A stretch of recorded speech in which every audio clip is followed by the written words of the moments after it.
November 22, 2016. The ExxonMobil refinery in Baton Rouge, Louisiana. A fire erupted during maintenance activities, severely burning 4 workers. The fire occurred in the refinery's sulfuric acid alkylation unit. There, isobutane and olefins are converted into a major component of gasoline through a reaction involving sulfuric acid. On the day of the incident, 2 operators were preparing to put a spare isobutane pump into service.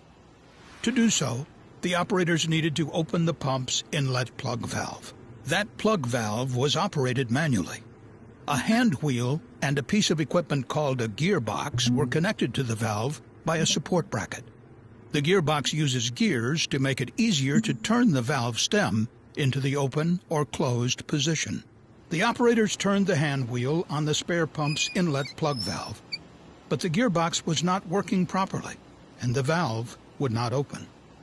When the gearbox was malfunctioning, it was an accepted practice in the alkylation unit for operators to remove the gearbox so that a pipe wrench could be used to turn the valve stem and open the valve. The gearbox was connected to the valve body by the support bracket using bolts. The operators removed 4 vertical bolts from the valve. But unknown to the operators, these bolts also secured a critical pressure-containing component of the valve known as the top cap. Approximately 3% of the numerous plug valves in the refinery's alkylation unit were designed so that the gearbox support bracket attached to the top cap. With this 30-plus-year-old design, removal of the gearbox support bracket can have catastrophic consequences. Approximately 97% of the valves were newer models with updated design that did not connect the gearbox support bracket to pressure-containing equipment, making it less likely to remove the incorrect bolts. With bolts removed from the top cap, one of the operators attempted to open the valve by rotating the valve stem with a pipe wrench, while the second operator stood by and observed.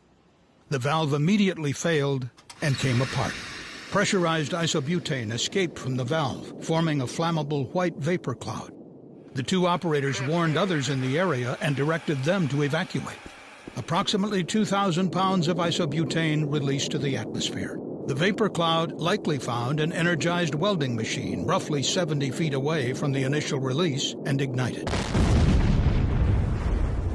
The resulting fire seriously injured 1 ExxonMobil employee and 3 contractors working in the area.